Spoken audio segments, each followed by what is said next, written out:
Guys, it's Gothiccornila Sam. Today we are playing Asagao Academy. It's been a while. I'm sorry. Let's go. Of course, the crystal shards themselves don't protect people from the Masana. That was the mirror that caravans gathered in every year in order to keep their town safe from harm. As Miss Shizuka lectured in front of the class, I doodled absent-mindedly in my notebook. I missed the convention. It was so much fun hanging out with everyone and Jirard, learning about video games with Jirard, wandering the convention in the city with Jirard. I sighed dreamily. What if every day was like that and I got to spend all my free time with him? He would teach me all there was to know about video games, talking me through the stories I hadn't played and showing me the completion bonuses I'd never gotten. We would laugh together and share food together, and then finally one day, our 50th wedding anniversary, when Jirard was an old shriveled prune of a man and I was a spitfire of an old woman. I would hand him his very own Princess Pumpernickel figure, and he would cry in joy as he looked at the figure and completed the quest that brought us together. You. Miss Mizuno. Miss Mizuno. Yes, what's wrong? Did they or did they not breed cows in the fields of fun? Fields of fun? What? Disappointing. Pay more attention, please. I'll be forced to have to keep you after class. Yes, ma'am. Jeez, Hana, where is your mind at? Nowhere. Don't even worry about it. Oh geez, I was really losing it. How completely embarrassing. But of course, when the time came for lunch and I was finally able to see Jirard again, I went shooting out the door. Anna. I shot out into the hallway and was about to head for the staircase when... Anna. Jirard came running down the hallway in just as much of a rush as me. I stopped by the door, flushed. Hi. Jirard, hi, do you have somewhere to go today? No, I was really hungry today. Jirard blushed and avoided my eyes, but came to stand beside me. Neither of us could keep the smiles off our faces. Anyways, ready to head to lunch? Yeah, I'm starving. As I pushed open the door and Jirard passed by me, I saw Maya and Jirard standing across the way. They were both staring at me with smug looks on their faces. I knew exactly what they were thinking. What? Nothing. Jirard and I waltzed out into campus together, the sun soaking our faces. My mood was lifted as high as the clear blue sky, and I beamed. I really felt good today. It's so weird to be back at school after the con. Isn't it? I miss it all. Yes. Me too. It was great to be able to see my friends all the time. Yeah, that's what I was thinking. It's so tough to be separated from everybody now. Yeah, it's lame. I wish every day could be like a con, even after we graduate from Asagao. But that would be pretty hard, wouldn't it? I'd have to buy more than a mansion, maybe an entire road of houses just for my friends to live in. But that would be so fun. Right? Wouldn't it? Giddily, we entered the cafeteria, chatting animatedly. It was almost as though there was no one else in the room but Jirard. Anyways, Hana, I was wondering, I'm going to the city today to check for Princess Pumpernickel. There's a lead in a small shop there. Would you like to go with me? I know you're not too into IBKs, but... Yeah. Of course I would. Really? Really? Great! I wouldn't mind learning more about them either. Chibi-Yupa is really cute. You like her then? Oh, of course. She's on my desk lamp. I see her every morning when I wake up. Huh. That's great to hear. It's really cute. Pardon? So I'll see you after class. Definitely. Somehow the rest of the guys got to the table before us. Apparently, we slowed down somewhere on our walk here. We sat down, ready to join them in normal conversation, but they dropped whatever they were talking about as we approached. I side-eyed Mai, but she just laughed. Whatever, I didn't care if my feelings for Jirard were obvious, just as long as he didn't find out. Shaking my head, I set my sights on the next few hours. Soon Jirard and I would be in a train again, heading towards the city. So immediately after school, Jirard and I went to race to the train station for the very first train into the city, giggling like maniacs. We made it to the stop just as it was boarding and piled into a compartment, wheezing like numbskulls. Looks like we got our exercise for today, didn't we? Yeah, we did. Where's the shop we're heading to anyways? It just opened. That's part of the reason I'm heading there. I need to put my feelers out. The guy seemed like he was a big IBK collector, so if anyone has found a habit, it's him. Anyways, how's your tournament practice going? Oh, right, that. After the excitement of the convention, I forgot that I still needed to practice for the tournament while I was here. Seeing the guilty look on my face, Jirard shrugged. Well. Don't worry about it. We got 3 weeks, so there's still time. Yeah. 3 weeks seems like it's an awfully lot of time until it's not anymore. I know what you mean. I haven't had time to practice much either. Really? Don't you do quick plays or something? You are correct. They're called speedruns, and I don't just do any speedruns, but completionist speedruns. Come Get every item in the game and complete it as fast as you can. It's just as time consuming as you think, and it takes a lot of practice. My event also starts the earliest of them all and goes the latest, so it's a bit of an ordeal. I had no idea games could be so stressful. We get breaks, and it's nothing compared to competitive RTS players or even MOBA games. Have you seen those? There he was, spitting out jargon like I was supposed to know what it meant. I shook my head slowly. They're crazy, like real athletes. They can earn real athlete money too. It's crazy how much things have changed in the past few years. Games are art. Games are sports. Games are trash. Games are friendships. Games are communities. Games are stories. Games are characters. Games are creations. It's just a big wide world out there. I can't imagine how anyone could just not be interested in it or write them off, but a lot of people do. I felt like I had somehow touched a nerve, but nodded politely. I didn't grow up with games, so I never thought about how important they could be to people. The train shuddered to a stop and a little chime played. Jirard and I headed into the city. Well, think about it this way. None of us would be friends without games. Or maybe some of us might be, but not all of us. We have this thing to unite us when everything else fails. He sighed. And remember how I was talking about having all my friends live in houses near each other? That might not ever happen, but we'll always be able to play games together, and that's basically the same thing. I nodded slowly. Jirard's friends were clearly very important to him, and so were games. So then, do you have plans for the future? Jirard looked up for his phone, glancing across the street, then beckoned for me to follow him. Future plans? Nope. He beamed at me and then led the way across the crosswalk. Really? No, just no. I hurried after him, completely confused. Much of my time was spent in anxiety for one particular reason. I didn't have a passion. I would watch my mother and father work together at their jobs, complementary work, both dedicating all their time and energy into their own creative pursuits, and wondered whether something was wrong with me. My dad would pat my head and tell me I had to live my life happily because I did not need to know, but that didn't help. With passion, life was incomplete. That's the picture I got. Without passion, not with passion. I didn't have the desire to keep working on something just because I enjoyed it. Eventually I would get tired, and if I didn't have to spend more time on that thing, I wouldn't. The only times I did were when other people were involved. I got good grades so I could be praised, and I was good at something. If nothing else, not bold or creative or athletic, I was smart. But that was all I felt I ever had going for me. Yeah, no, I haven't figured that out yet. But you're so talented. You could pick anything you wanted to do. All I really want to do is entertain, or maybe play video games. It'd be great to find a way to do both, but I don't know if that's a thing yet.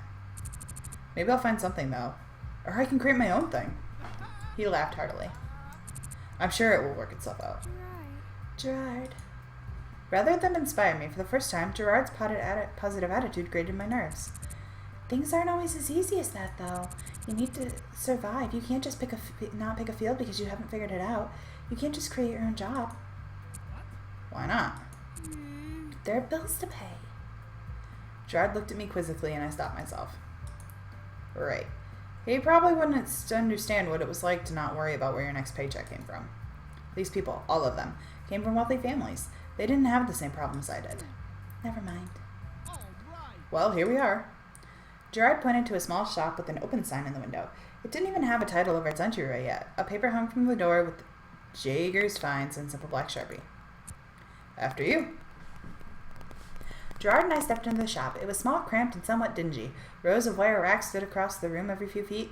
If they were packed any closer together, there wouldn't be any room to walk. I peered at the different things lining the shelves. Game discs, portfolios of cards, small figures with numbers across their bases, dice, plushies, bouncy balls, as Jirard made a beeline for the man at the counter. Hello. You wouldn't happen to have a Princess Pumpernickel figure lying around, would you? The man behind the counter scoffed, as the answer should have been obvious. If it ever comes in, could you let me know? Jirard exchanged information with the man, who tissed at him. I could tell from the way he was shaking his head, dreadlocks trembling, that he thought Jirard's search was hopeless. We turned to the street outside, and Jirard no worse for wear than before. As we headed back to the train station, I finally asked what had been on my mind for some time. Jirard, why do you exactly collect things? I like what I like. Well, because I like them, of course. Okay, that's fine. Why do you need to complete your collections? It seems like more work than it's worth, and probably costs a lot, too. Well... He stroked his beard carefully as we set across the crosswalk. I mean, why do people do anything? That's a hard question to answer. In the end, it's because they want to. And completing things gives me a sense of accomplishment and closure. I get a sense of satisfaction when I look over everything I've done. I know it sounds silly, but in another way I look at the collections and I remember how I've changed. See what I mean? It's like, oh, that used to matter a lot to me. He shook his head.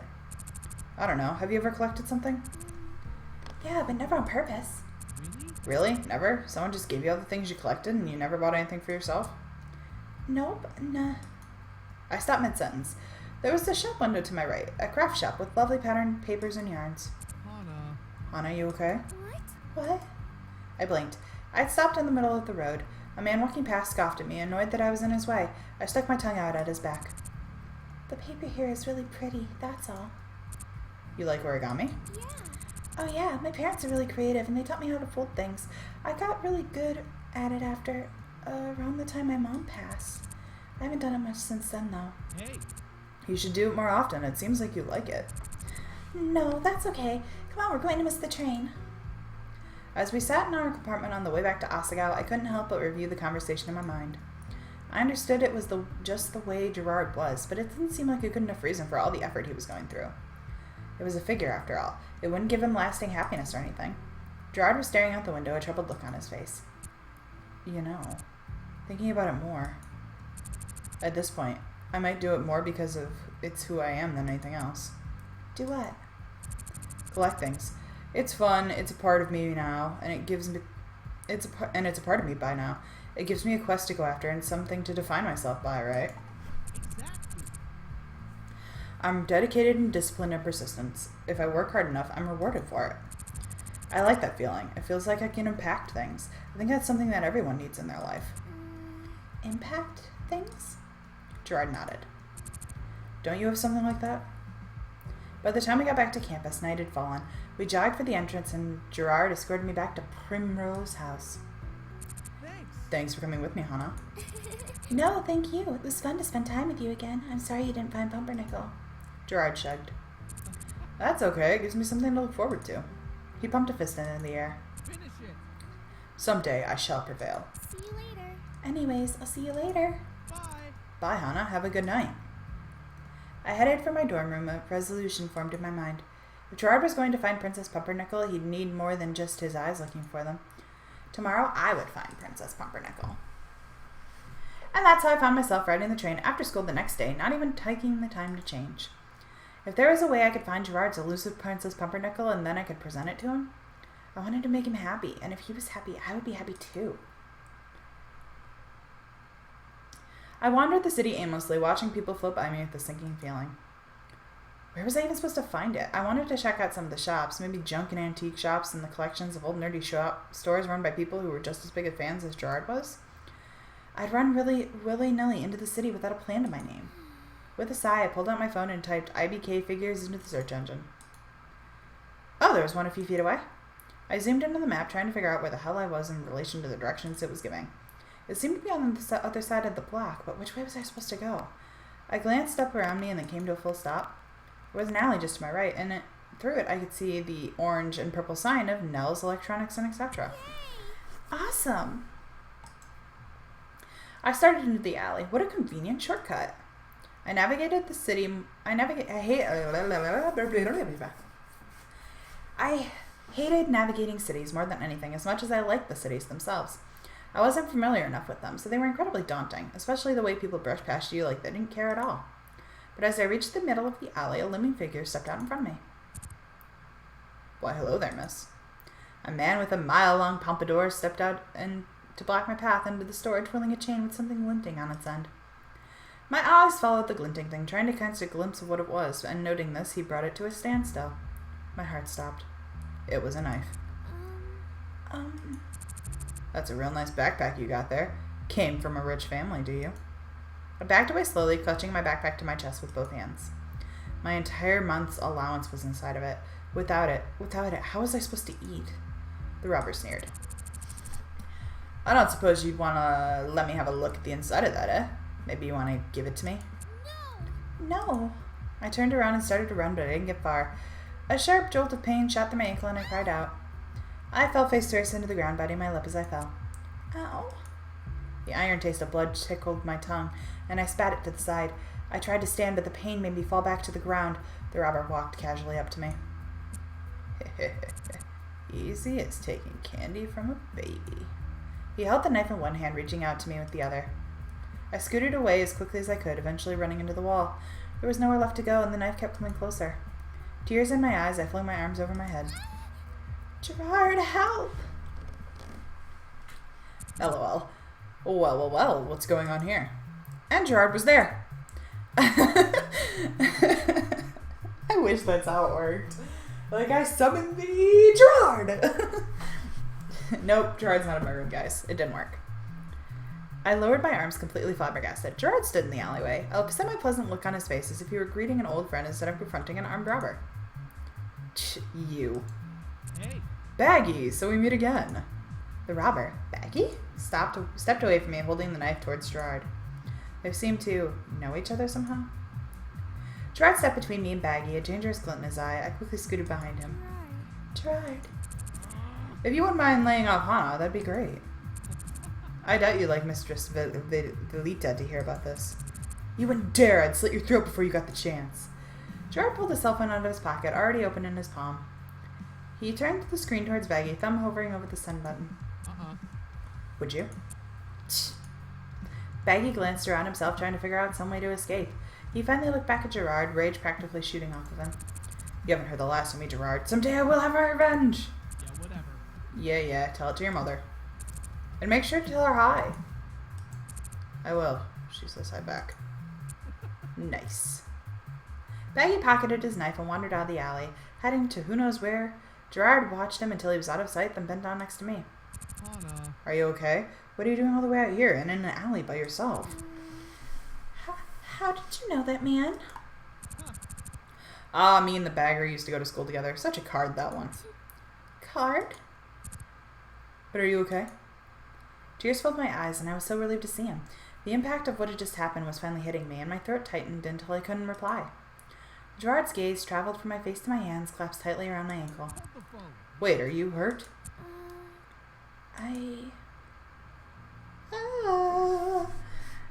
It's so cute.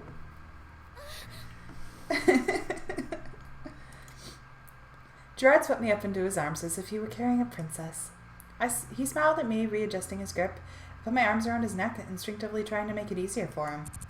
Don't worry, I've got you. Jirard. I'm taking you to the infirmary. You can't afford hospital fees, right? Don't worry, I'll always be here when you need me. Jirard started out the alley. As soon as we emerged onto the street, people started to stare, giving Jirard strange looks. My mind finally caught up with what was happening, and I buried my face into his shoulder. Jirard, put me down. I'm fine. I can walk on my own. Nope. No, under no circumstances. What if it gets worse?